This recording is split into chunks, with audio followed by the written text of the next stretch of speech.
जरा तसव्वुर करो एक ऐसी जेल का जो हजारों एकड़ में फैली हुई हो, ऐसी जगह जहाँ से निकलना नामुमकिन हो और मौत का खतरा हर वक्त आपके साथ साथ चलता रहे। कहानी शुरू होती है आज से हजारों साल बाद, जब इंसान जमीन को छोड़कर मुख्तलिफ ग्रहों पर जा बसे। कुछ प्लैनेट्स इंसानों के लिए बेहतरीन थे, मगर कुछ में अजीब और खौफनाक जानदार रहते थे जो किसी को भी पल भर में मार सकते थे। और इस पूरे यूनिवर्स में सिर्फ एक हुकूमत का राज था। फिर हम एक प्लैनेट को देखते हैं जिसका नाम टाइटेनम था। यहाँ इंसानों ने अपना एक नया शहर बसाया हुआ था, जहाँ हर शख्स की हर हरकत पर पुलिस की सख्त नजर होती थी। इसी जगह एक लड़की रहती थी जिसका नाम क्रिस्टी था, जो इस वक्त जेल में बंद थी। इसके बाद हम 10 कैदी देखते हैं जिन्हें शहर से बाहर निकाल देने की सजा मिली हुई होती है। यहाँ किसी को फांसी की सजा नहीं दी जाती थी, बस शहर से निकाल दिया जाता है, क्योंकि शहर के बाहर इतने खतरनाक जानवर रहते हैं कि किसी का जिंदा रहना मुमकिन ही नहीं। यानी शहर के बाहर की दुनिया एक बड़ी खुली जेल जैसी थी, जहाँ कोई भाग भी नहीं सकता था। अब इन 10 कैदियों को एक जानलेवा दलदल क्रॉस करके पैराडाइज आइलैंड्स तक पहुंचना होता है, लेकिन हकीकत ये थी कि आज तक कोई भी वहां जिंदा पहुंच नहीं पाया। कैप्टन इन सब कैदियों को शहर की सरहद तक ले आता है, जहां एक इनविजिबल सिक्योरिटी शील्ड लगा होता है। कैप्टन शील्ड हटाकर अविन नाम के कैदी के सर से कपड़ा उठाता है और फिर एक लोहे का बॉक्स मंगवाया जाता है जिसमें उनकी जरूरी चीजें रखी होती हैं। कैप्टन उन्हें बताता है कि इनके पास सिर्फ 1 घंटा है, वरना गार्ड्स देखते ही गोली चला देंगे। ये सुनते ही एक औरत पागल होकर चीखने लगती है, मगर क्रिस्टी मुश्किल से उसे संभालती है। इसके बाद वुल्फ नाम का कैदी कहता है कि वह सबके बारे में थोड़ा जानना चाहता है। असल में वह पहले भी यहाँ के दलदलों तक जा चुका था, लेकिन उस वक्त अचानक जमीन से एक सख्त खौफनाक इंसेक्ट बाहर निकलता है जिसका नाम पैगन होता है, और वह एक पल में अपना शिकार पकड़कर वापस मिट्टी में घुस जाता है। इस सब के बाद क्रिस्टी कहती है कि वह वुल्फ के ग्रुप में नहीं बल्कि आविन के साथ चलना चाहती है। आविन मशवरा देता है कि सब लोग पहले बॉक्स खोलकर सामान बराबर बांट लें और फिर हर कोई अपने रास्ते निकल जाए। लेकिन जैसे ही बॉक्स खुलता है सब उस पर टूट पड़ते हैं। आविन के हाथ सिर्फ एक चाकू आता है, तो वह कहता है कि सबको बराबरी का हिस्सा मिलना चाहिए। लेकिन तभी वुल्फ के साथी में से एक क्रिस्टी पर हमला करने लगता है, मगर आविन फौरन उसकी गर्दन पकड़कर सबको धमकाता है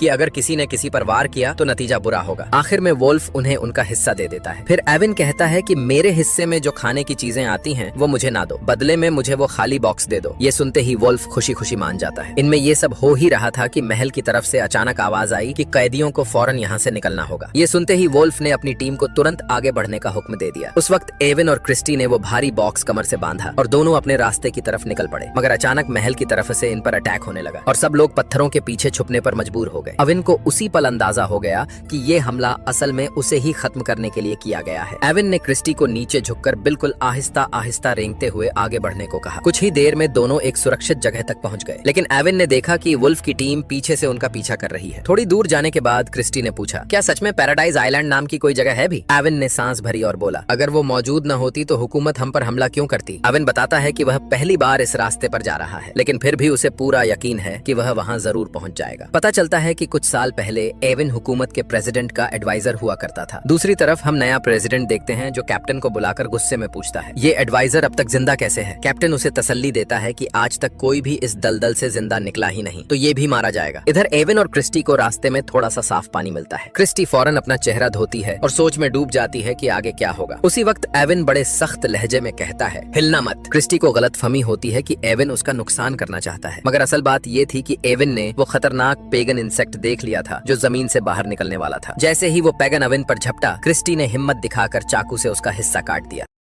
बाद में जब वह एविन के जख्मों पर मरहम लगा रही होती है तो वह बताती है कि एक बार एक इंस्पेक्टर ने उस पर जबरदस्ती करने की कोशिश की थी। जब क्रिस्टी ने उसकी बात नहीं मानी तो उस पुलिस वाले ने बिना जुर्म जेल में फेंक दिया। उसी वक्त वुल्फ का ग्रुप भी पीछे से उन तक पहुंच जाता है। वुल्फ उस लोहे के बॉक्स को वापस चाह रहा होता है, मगर एविन उस काटे हुए इंसेक्ट के हिस्सों को अपने हाथ पर बांधकर उसे एक वेपन की तरह इस्तेमाल करता है और वुल्फ पर झपट पड़ता है। वुल्फ को फौरन समझ आता है कि इस वक्त वह एविन का मुकाबला नहीं कर सकता, इसलिए वह दोनों को जाने देता है, लेकिन फिर भी वुल्फ उनका पीछा करता रहता है। असल में वुल्फ चाहता था कि एविन और क्रिस्टी आगे चलकर किसी जानलेवा दलदल में फंस जाएं, ताकि उनका ग्रुप पहले से खतरा समझ सके। कुछ ही देर बाद एविन को जमीन के नीचे से पेगन इंसेक्ट्स की हरकत महसूस होती है। वह क्रिस्टी को आराम से नीचे लेट जाने का इशारा करता है। जैसे ही दोनों जमीन पर सीधे होते हैं, कई पेगन एक साथ जमीन को फाड़कर बाहर निकलते हैं और सीधा वुल्फ के ग्रुप पर टूट पड़ते हैं। कई कैदियों को वे खींचकर जमीन के अंदर ले जाते हैं। उधर प्रेसिडेंट कैप्टन से एविन के बारे में पूछ रहा होता है, तो कैप्टन उसे बताता है कि एक खास शख्स एविन का पीछा कर रहा है। इधर इधर रात ढलने पर एविन और क्रिस्टी एक छोटी सी जगह पर रुक जाते हैं। एविन उससे अपनी सारी सच्चाई बताने वाला होता है, लेकिन क्रिस्टी थकान से फौरन सो जाती है। सुबह जब दोनों की आंख खुलती है तो उन्हें अजीब सी घरघराहट सुनाई देती है। कुछ ही देर में हजारों पैगन इंसेक्ट्स उनकी तरफ बढ़ते हुए दिखाई देते हैं। क्रिस्टी घबराकर भागने लगती है,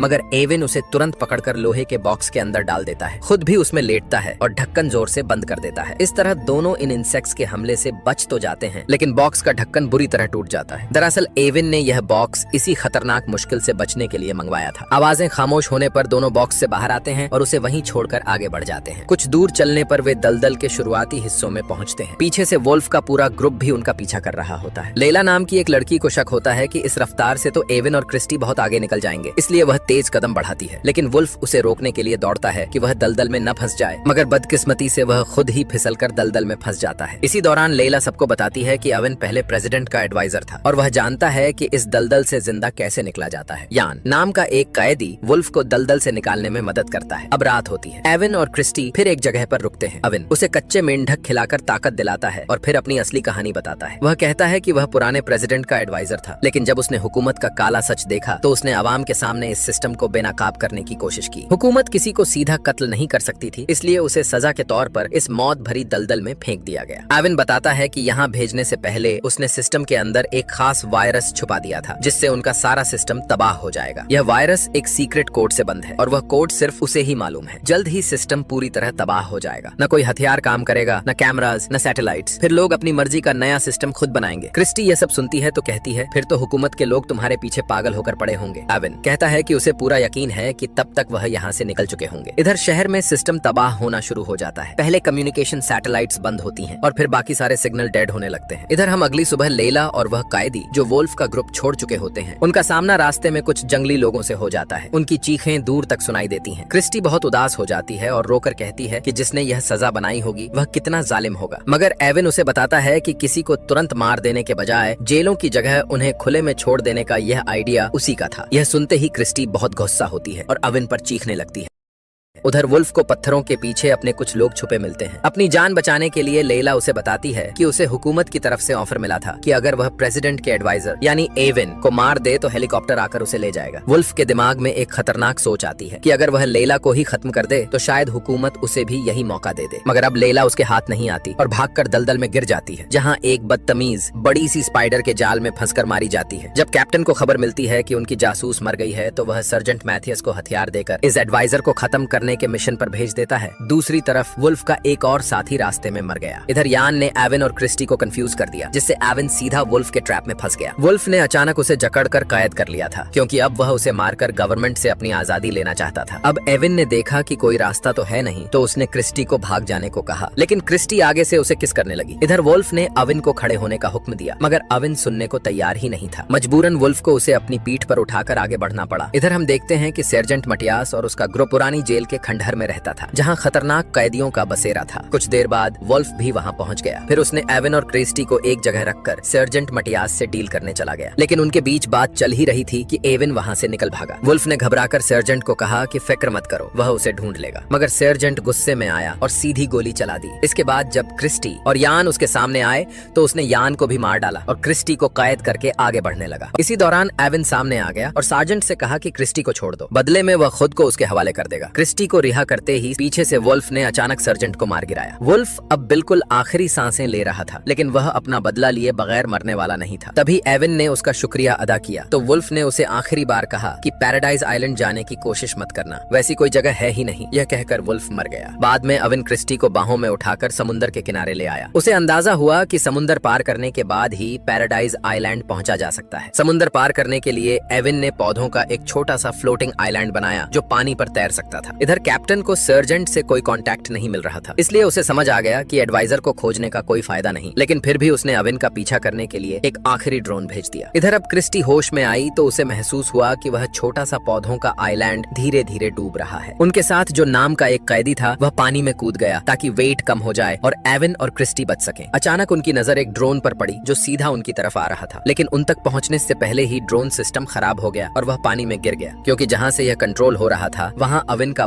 वायरस पूरे सिस्टम में फैल चुका था। अब एविन को थोड़ी खुशी हुई कि उनके प्लेनेट के लोग करप्ट हुकूमत के कब्जे से आजाद हो जाएंगे, लेकिन फौरन उन्होंने देखा कि वह बहुत तेजी से एक बड़े झरने की तरफ बह रहे हैं। दोनों ने मुश्किल से अपने आप को पौधों के आइलैंड से बांधा और नीचे गिरने के बावजूद जिंदा बच गए। यह किसी मौजज़े से कम नहीं था। आखिरकार वह किनारे तक पहुंच गए जहां प्रेसिडेंट के लिए एक सीक्रेट बंकर बनाया गया था, और उस बंकर के डिजाइनर कोई और नहीं बल्कि अविन खुद था। मसला यह था कि बंकर का आखिरी कोड नंबर अविन को पता नहीं था, क्योंकि वह प्रेसिडेंट ने खुद डाला था। 2 गलत ट्राइज का मतलब था बंकर हमेशा के लिए लॉक हो जाना। अविन ने प्रेसिडेंट की सोच को समझकर नंबर गैस किया और दरवाजा तुरंत खुल गया। अंदर उन्होंने देखा कि स्पेसशिप में सिर्फ एक ही सीट थी। अविन ने क्रिस्टी को जाने को कहा, मगर क्रिस्टी ने साफ मना कर दिया, क्योंकि अब वह अविन से मोहब्बत करने लगी थी। दोनों ने मिलकर मुश्किल से अंदर जगह बना ली और स्पेसशिप लॉन्च कर दी। वह प्लेनेट छोड़कर सीधा अर्थ पर आ गए, जहां उन्होंने हुकूमत को पूरी सच्चाई बताई। अब इसी के साथ यह शानदार मूवी यहीं खत्म होती है। मिलते हैं अगली वीडियो में। शुक्रिया।